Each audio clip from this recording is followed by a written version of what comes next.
오늘 하나님의 말씀은 창세기 39장 1절에서 6절까지 말씀을 먼저 보도록 하겠습니다. 창세기 39장 1절에서 6절까지 말씀 다시 교독하겠습니다. 요셉이 이끌려 애굽으로 내려가매 바로의 신하 친위대장 애굽 사람 보디발이 그를 그리로 데려간 이스마엘 사람의 손에서 요셉을 사니라. 여호와께서 요셉과 함께하심으로 그와 형통한 자가 되어 그의 주인 애굽 사람의 집에 있으니 그의 주인이 여호와께서 그와 함께하심으로 보며 또 여호와께서 그의 범사에 형통하게 하심을 봤더라. 요셉이 그의 주인에게 은혜를 얻어 그가 요셉을 가정주인으로 삼고 자기의 소유를 그에 위탁하니 그가 요셉에게 자기의 집과 그의 모든 소유를 주관하게 한 때부터 여호와께서 요셉을 위하여 그 애굽 사람의 집에 복을 내리시고 여호와의 복이 그의 집과 밭에 있는 모든 소유에 미친지라. 주인이 그의 소유를 다 요셉의 손에 위탁하고 자기가 먹는 음식 외에는 성하지 아니하였더라. 요셉은 영광과 뛰어나고 아름다웠더라. 아멘. 예배에 함께 하시는 한 분 한 분 주의 이름으로 축복합니다. 오늘 39장 한 절 한 절 말씀을 우리가 살펴보기 전에 이 39장에 대한 배경의 내용을 알기 위해서 37장 내용을 좀 알아야죠. 지난주에 우리가 말씀을 37장 말씀을 봤습니다. 37장 말씀을 대략적으로 요약을 하면 먼저 요셉은 아버지의 사랑을 많이 받았다. 아버지인 이스마엘 야곱은 요셉을 특히 사랑해서 어떻게 했냐면 그가 사랑의 징표로 그 옷을 채색 옷을 줬죠. 이게 그때 당시에 채색 옷이라 하면 귀한 옷가루로 만들어졌기 때문에 또 그 옷의 모양이 길어서 바지 우리가 발의 부분까지 내려오는 그런 옷의 재질과 또 그렇게 모양을 갖추고 있었는데 그래서 누구나 봐도 딱 보면 구별이 되는 그런 의상이었습니다. 그리고 이 의상은 아무나 입는 것이 아니라 귀족들이 입은 그런 옷이어서 그가 요셉이 얼마나 아버지 사랑을 많이 받았는지를 알 수 있는 그런 옷이었죠. 그런 옷을 아버지한테 받았고 또 요셉이 꿈을 꾸게 되는데 자신한테 모든 형제들이 또 아버지 어머니도 절을 하는 그런 꿈을 꿨다. 뭐 이런 내용으로 인하여 형들이 분노하였고 그 분노가 결국 동생을 죽이고자 하는 마음까지 이르렀고 결국 죽이고자 하는 마음 대신 그를 노예로 팔게 되는 사건까지가 앞에서 있었던 내용입니다. 그래서 실제 죽은 거나 다름없는 형들로부터 완전히 버림받는 요셉이었습니다. 그게 이제 오늘 본문 앞의 내용이고 그 앞의 내용과 이어져서 1절 말씀에 이렇게 시작하지요. 다시 한번 반복되는 느낌인데 그래도 같이 한번 1절 말씀 읽어보도록 하겠습니다. 시작. 요셉이 이끌려 애굽에 내려가니 바로의 신하 친위대장 애굽 사람 보디발이 그를 그리로 데려간 이스마엘 사람에서 요셉을 사니라. 자, 1절 말씀에 요셉이 애굽에 이끌려서 내려가는 모습을 보여주는데 이게 37장 마지막 절에도 똑같은 맥락의 말씀이 있었죠. 그래서 이제 연결되어지는 것을 보여주고 있는데 38장 내용이 전혀 이어지지 않는 내용이었기 때문에 일부러 1절 말씀이 이렇게 시작되는 것 같아요. 그럼 38장은 무슨 내용이야? 이제 오늘 말씀은 여기서 다루지 않으려고 합니다. 38장은 또 별개의 내용이니까요. 자, 그래서 38장은 다음 주에 이 말씀을 다시 한번 묵상을 할까 이렇게 말씀을 살펴보고 있습니다. 근데 연결되는 내용이 먼저 39장 내용이니까요. 오늘은 39장 내용을 같이 이어서 봅니다. 요셉이 그렇게 형제들로부터 미움을 받고 결국 노예로 팔리게 돼서 어디로 가게 되냐? 이스마엘 사람들의 손에 이끌려 애굽, 오늘날로 말하면 이집트라는 나라에 가게 되죠. 이 이집트에 갔습니다. 갔는데 거기서 어떻게 되냐? 바로의 신하 친위대장 애국 사람 보디발의 집에 가겠다는 거죠. 자, 이 한절 안에 애국이 어디로 갔는지에 대한 아주 세부적인 정보가 함축적으로 담겨 있습니다. 좀 그래서 뜯어봐야 되는데 보디발에 대한 소개가 아주 자세히 나와 있죠. 네, 자세히는 아니지만 아주 단어 안에 함축적으로 담겨져 있죠. 먼저 보디발은 누구냐? 첫 번째, 바로의 신하였다. 네, 바로의 신하였다라는 것이 어떤 뜻이냐? 바로는 이집트의 왕을 부를 때 그의 직위에 대한 표현입니다. 그래서 왕을 뜻하는 거죠. 이집트를 다스리는 왕이라는 겁니다. 그래서 이집트를 다스리는 왕이면 최고의 절대 군주인 거죠. 이때 가장 높은 사람을 신하였다. 그리고 그가 그 신하로 끝나는 것이 아니라 친위대장이었다라는 정보를 하나 더 주죠. 그냥 신하 중에서도 신하가 한두 명이 아니죠. 그런 절대 군주의 신하는 여러 종류가 있을 거 아니에요. 바로는 본래 그 단어의 온 뜻은 큰 집이란 뜻이거든요. 그러니까 큰 집의 주인이라는 그런 의미로밖에 안 되는데, 그러나 이제 이때 당시 쓰였던 그런 왕에 대한 이름, 왕에 대한 칭호기 때문에 바로 하면 왕이라는 뜻이 되는 거죠. 그래서 바로 그가 신하로서 어떤 역할을 했냐? 친위대장이라는 단어가 나오는데, 이 친이라는 단어, 탑바흐라는 이 단어는 원래 사형 집행이라는 뜻으로 쓰여졌습니다. 이게 어원의 시작이에요. 그러니까 가장 가까이 왕의 신하였는데 가까이 있으면서 우리나라 말로는 친위니까 가깝게 보호하는 그런 의미단 말이에요. 근데 본래 어원은 사형 집행이에요. 그러니까 어떤 의미겠어요? 왕의 근접거리에 늘 있으면서 절대 권력을 보호하면서 그 권력으로 저 왕과 다른 뜻을 갖고 있는 모든 사람들에게 그 사람들을 향하여 사형 집행을 행할 수 있는 권력을 가진 사람이에요. 그러니까 왕과 반대되면 그 자리에서도 죽일 수 있는 그런 권력을 가졌다는 뜻이겠죠. 그러니까 얼마나 큰 권세를 가지고 있었나. 군위대장이라는 이 직분은 왕의 가장 가까이 있었다라는 그 자체에서부터 높은 신뢰와 명성을 가질 수밖에 없는 위치죠. 또한 그가 판단해서 왕에게 위협이 될 만한 것은 사형도 집행할 수 있는 권력을 가지고 있었다라는 것. 이 두 가지를 생각할 때 보디발은 굉장한 권력가임에 분명한 것입니다. 거기다가 여기서 하나 더 추가되어지는 게 뭐라고 나오냐면 애굽 사람이라고 나와요. 애굽 사람. 여기서 애굽 사람은 누굴까?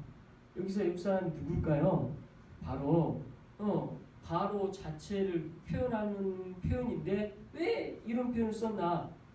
이때 당시 애굽이라는 나라는 이방 사람들도 포용을 하는 포용 정책을 썼고 이방 사람들도 권력 안에 들어올 수가 있었어요.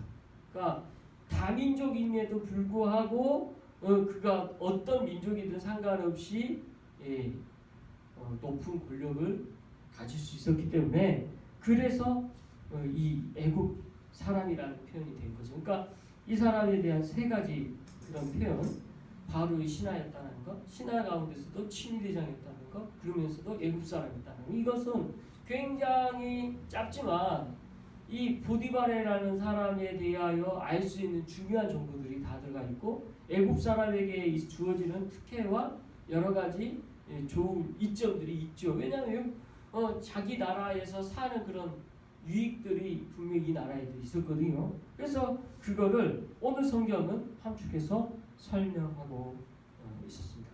이렇게 자세하게 보디발에 대한 설명이 성경은 뭘 말하고자 하는지 우리가 좀 더 살펴보면서 확인할 수 있겠죠.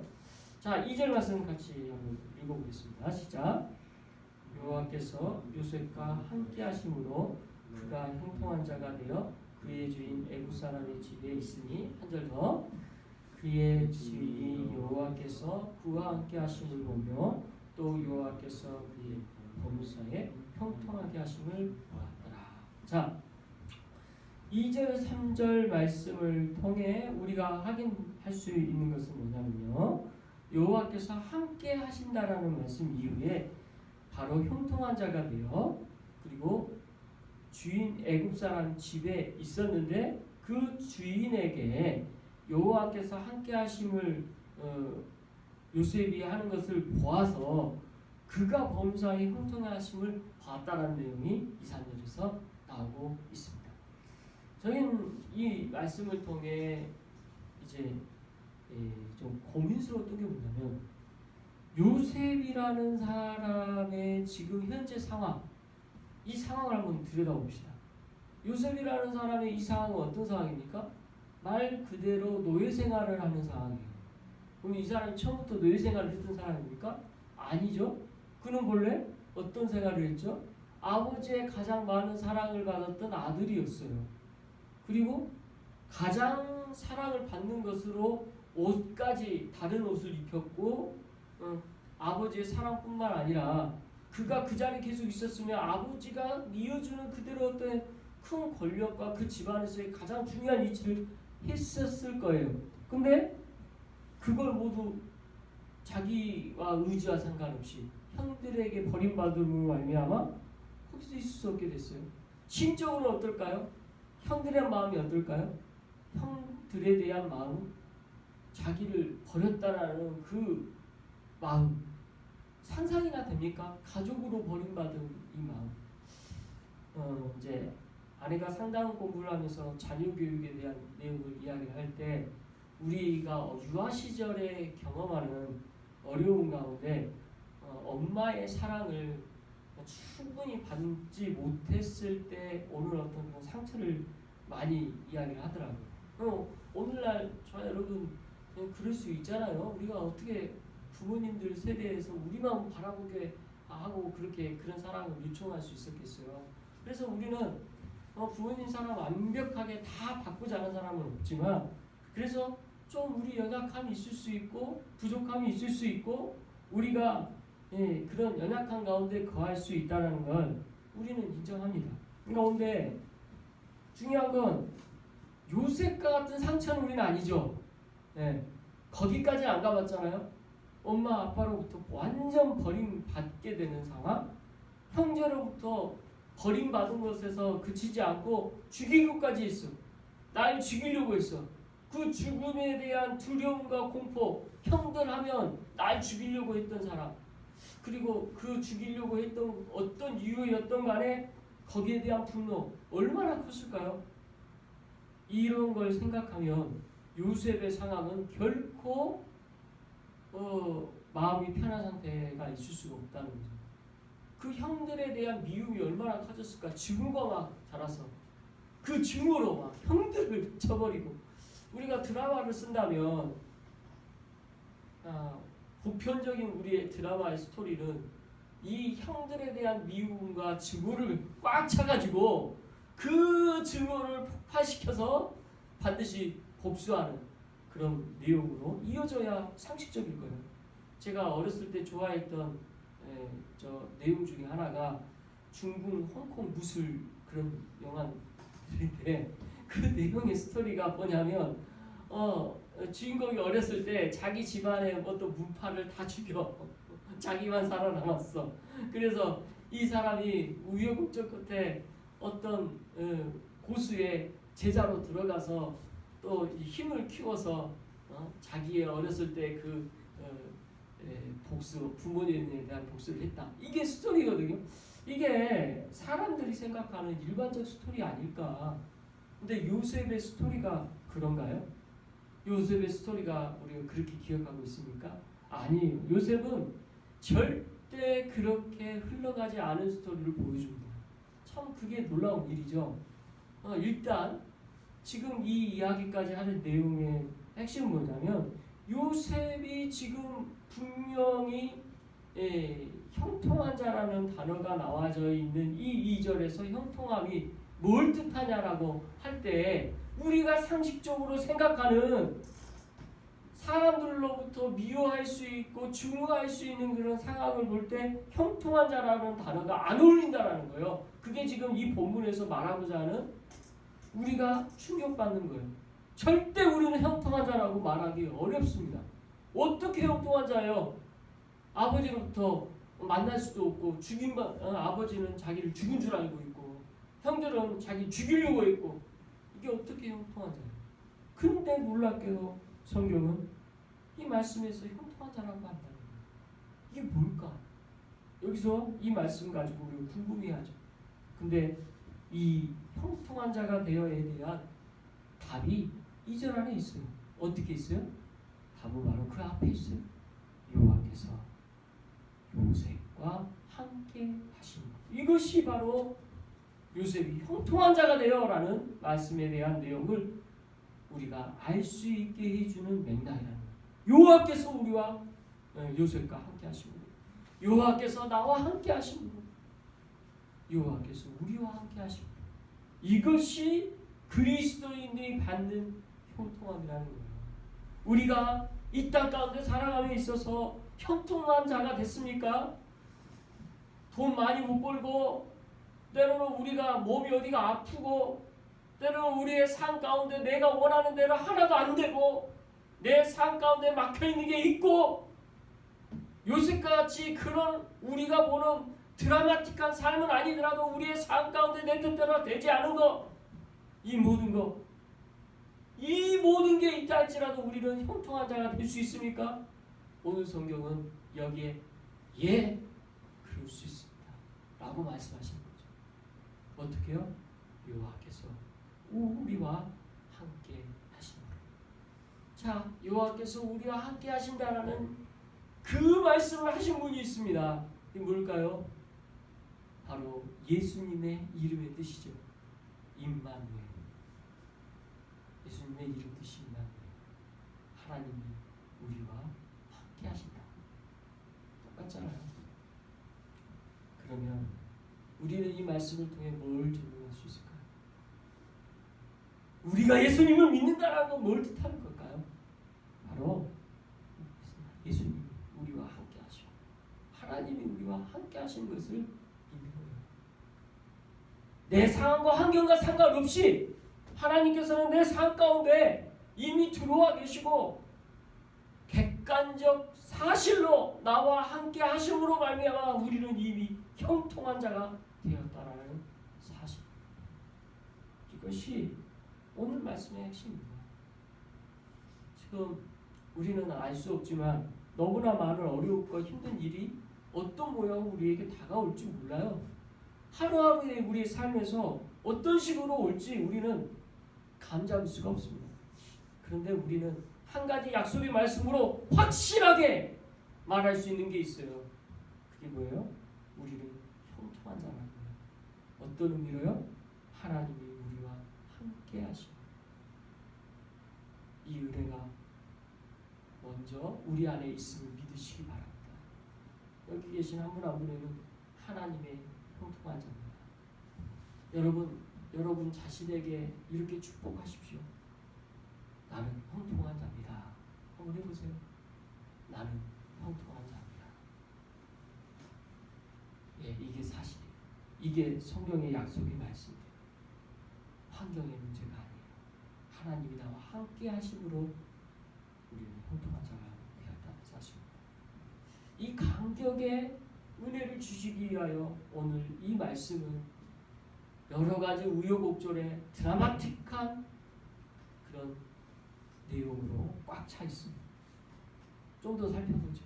그가 형통한 자가 되어 그 다음에 그에게 있어졌던 일들이 어떤 일이 일어나나요? 애굽 사람의 그 집주인이 보게 됐습니다. 뭘 봐요?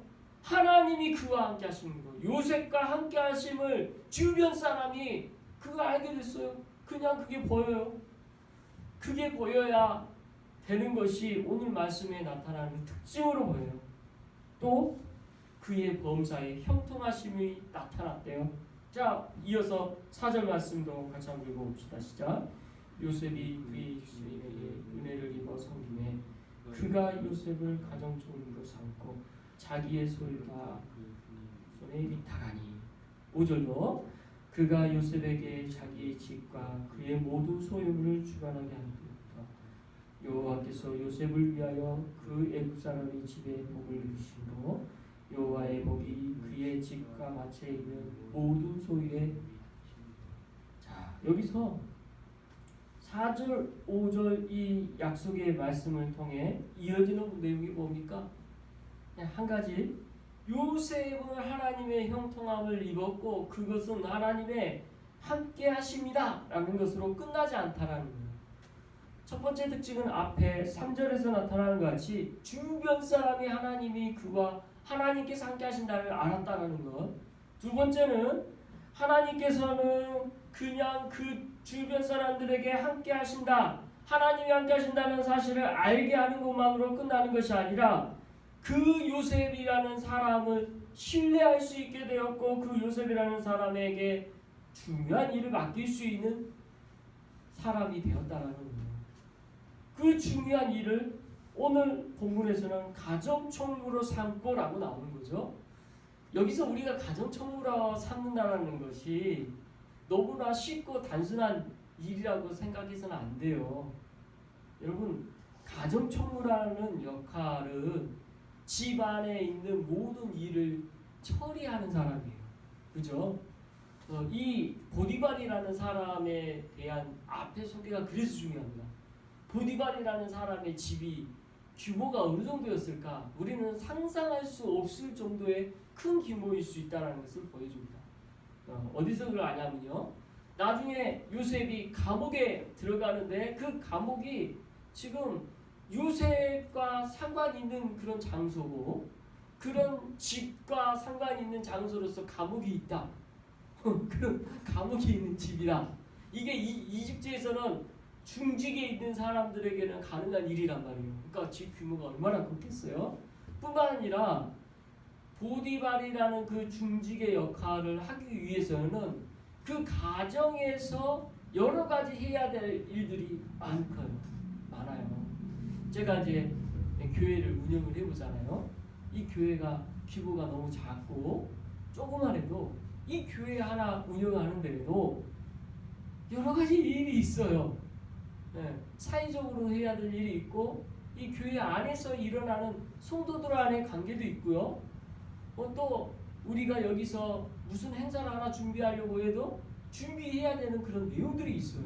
그러니까 어떤 가정 일을 한다라는 그런 단순한 개념의 것이 아니라 중요한 중직에 있는 그 가정 안에서의 모든 전반적인 애국에서 일어나는 내사를 해보는 거예요. 그러니까 속살림을 다 해보는 거죠. 회계도 있을 것이고 여기 집안에서 먹고 자고 필요한 모든 물건도 살 것이고 물가도 날 거 아니에요. 또 그것을 해보면서 필요한 것이 어느 시기에 뭐가 필요한지도 미리 알고 또 필요한 사람들에게 물건을 제공해야 되니까 그 제공해야 되는 것들도 다 알아야 되고 참으로 많은 일을 요셉은 가정총무로 하게 되었을 것입니다. 더 길게 설명 않겠습니다. 이렇게 요셉이 가정총무로 했다는 것은 앞으로 그가 지금은 전혀 생각할 수 없었겠지만 나중에 애굽의 국무총리로서의 역할을 할 때 그 모든 국가의 중요한 내적 업무를 담당하는 데 있어서 기본적인 모든 베이스를 까는 중요한 역할을 했을 거라고 봅니다. 그게 딱 한마디로 가정총무입니다. 가정총무. 중직을 맡았고 그것을 잘 하게 된 걸 보게 됩니다. 5절에서 어떻게 나와요? 그가 요셉에게 자기 집과 그의 모든 소유물을 주관하게 한 때부터 여호와께서 요셉을 위하여 그 애굽 사람 집에 복을 내리심으로 여호와의 복이 그의 집과 밭에 있는 모든 소유에 미쳤다. 이렇게 나오잖아요. 이게 무슨 뜻이에요? 네, 그가 손대는 것마다 하나님께서 풍족하게 해주시고 복 주시고 또 그걸 통하여 하나님께서 요셉이 하나님과 함께 하심을 고백할 수밖에 없게끔 만들어주는 그런 상황과 환경으로 열어가셨다라는 것이 오늘 말씀의 맥락인 거죠. 자, 참 요셉은 이렇게 특별한 사랑, 특별한 은혜를 이러한 모습으로 얻게 되었습니다. 뿐만 아니라 요셉에게 또 한 가지 하나님께서 말씀하신 내용이 6절에 이렇게 나옵니다. 자, 6절 같이 한번 읽어보죠. 시작. 주인이 그의 소유를 다 요셉의 손에 위탁하고 내가 먹는 음식 외에는 가득하지 아니하였더라. 요셉은 용모가 뛰어나고 아름다웠더라. 야, 여기서 요셉에게 이게 다 소유를 위탁했다. 모든 재산과 모든 회계에 관련된 것을 위탁하고 쓸 수 있는 집행권을 줬어요. 여러분 돈을 쓸 수 있는 권력을 줬다는 게 얼마나 큰 힘이에요. 그죠? 어마어마한 큰 힘을 똑같은 노예로 있어서 다른 노예가 돼버리는 거예요.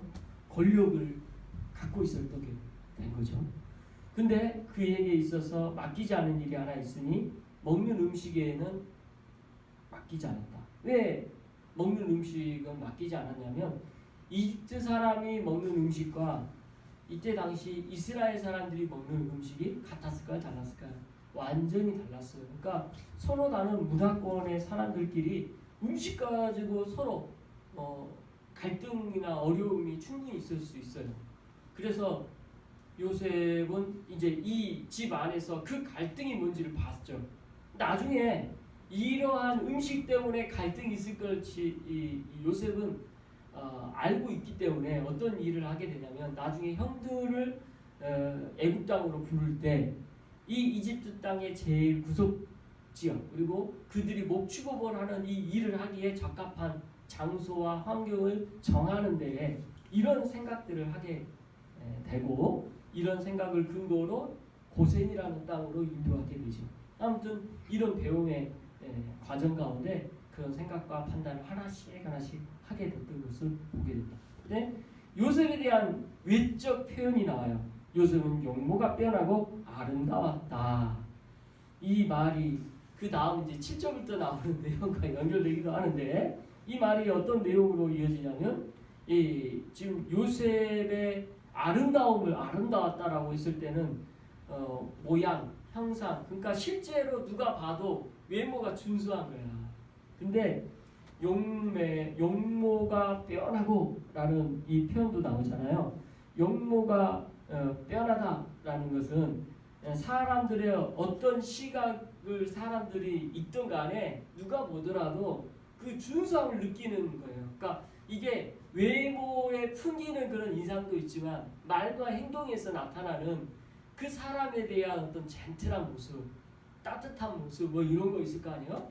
다정다감한 모습 이런 모든 것들이 외모뿐만 아니라 그런 내적인 것이 이렇게 자연스럽게 나타나는 모든 것이 다 보기 좋았다라는 것으로 설명되어져 있습니다. 그러니까 이 요셉에 대하여 그 보디발 집안 사람들이 다 볼 때 그렇게 보였다라고 한마디로 함축해서 말하고 있습니다. 근데 이것이 모든 사람들 눈에 그랬으니 보디발의 아내 눈에도 그랬다는 거죠.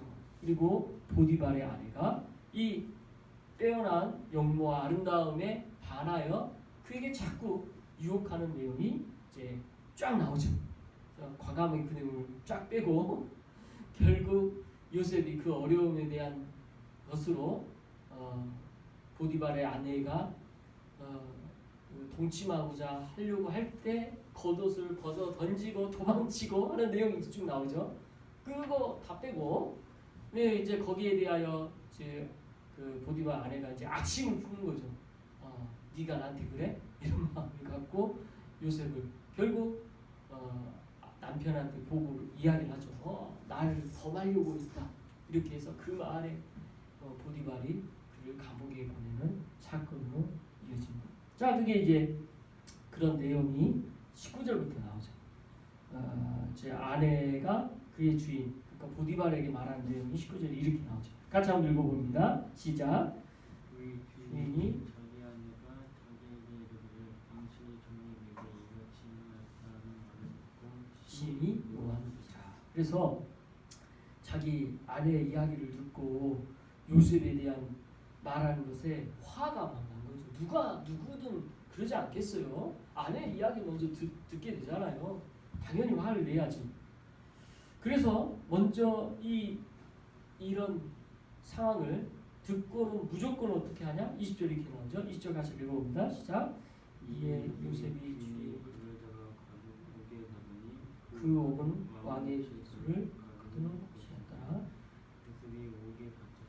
자, 여기서 이 보디발의 권세를 느낄 수 있는 게 왕의 중요한 신하로서 왕의 그 죄수를 가두는 그 감옥에 요셉을 넣었어요. 그러니까 이게 얼마나 권세가 있으면 왕이 이용할 수 있는 그 감옥.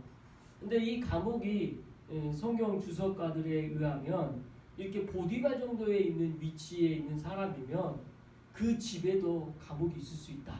그리고 그 감옥은 보통 이렇게 중직자들이라면 왕의 죄수를 넣을 수 있는 감옥일 수 있다라고 주석하더라고요. 이게 이제 그때 당시 군동 지역에서는 그랬다고 이제 주석가들은 설명을 하는데, 아무튼 그 제가 1차적으로 볼 때는 이게 보디발의 집에 있을 수도 있고, 아니면 보디발의 집과 가까이 분명히 왕궁이 있었을 텐데 군이 대장이었으니까 왕의 가장 언제든지 왕의 필요에 왔다 갔다 할 수 있는 사람 가까이 살았을 거 아니에요. 그래서 왕궁에 가까이 있는 어떤 그런 감옥일 수도 있겠죠.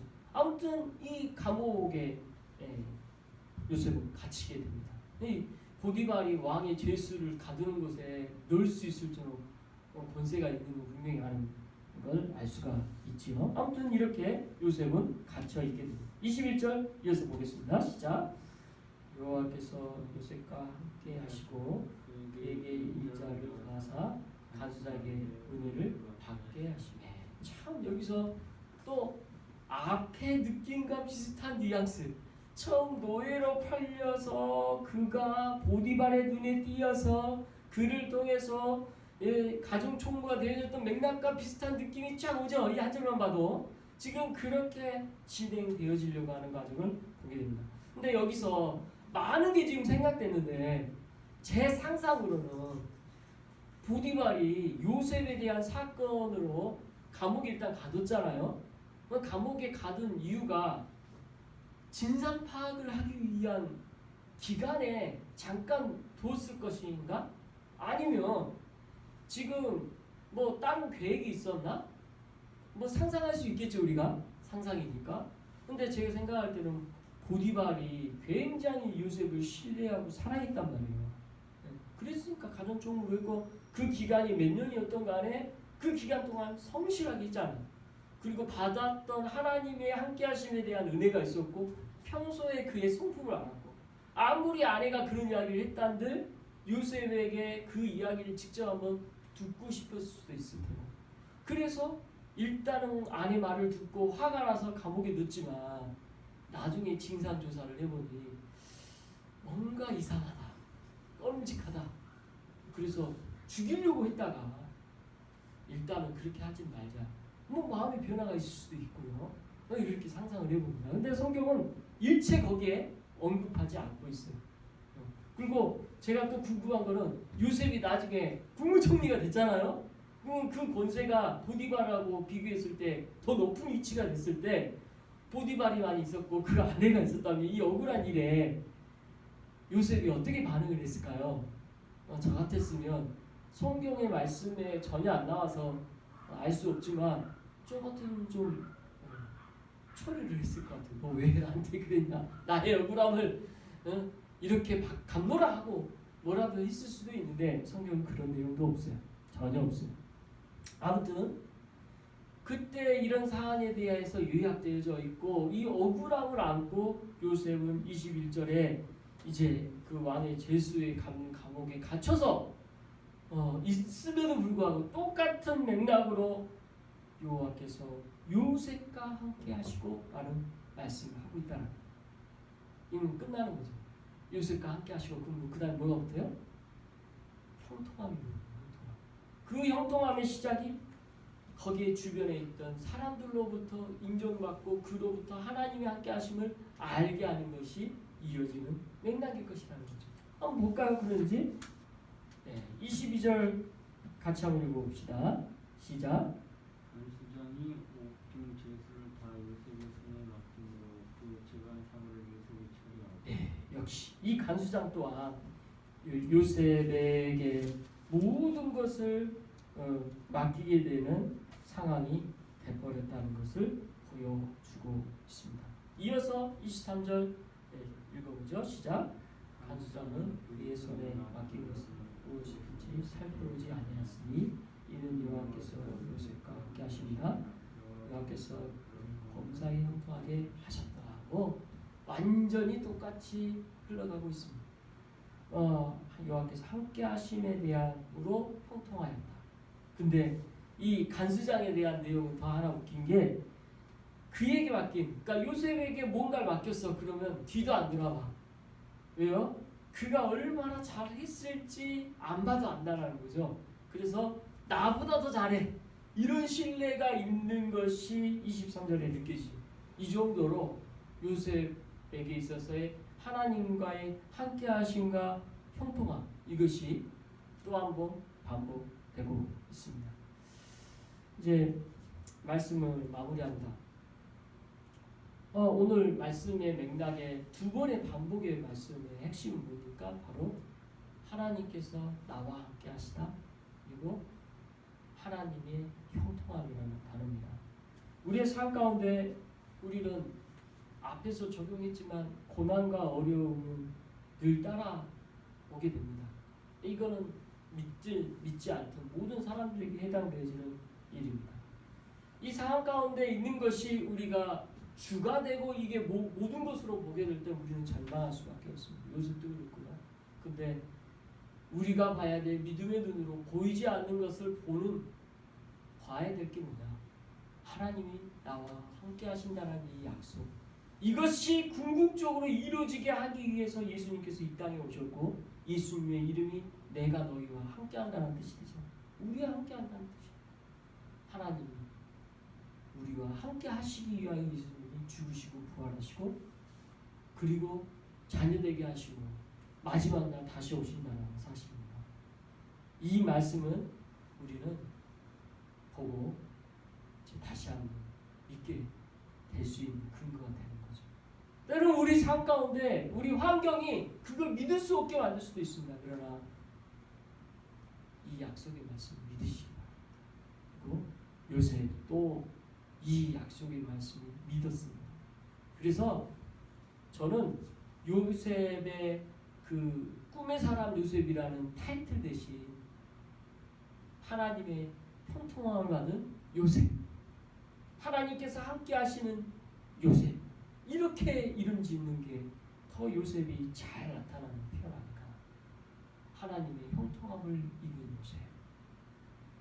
이것처럼 저에게 하나님이 함께 하시는 우리의 인생, 하나님께서 형통케 하시는 저와 여러분의 인생이 되길 그리스도의 이름으로 축원합니다.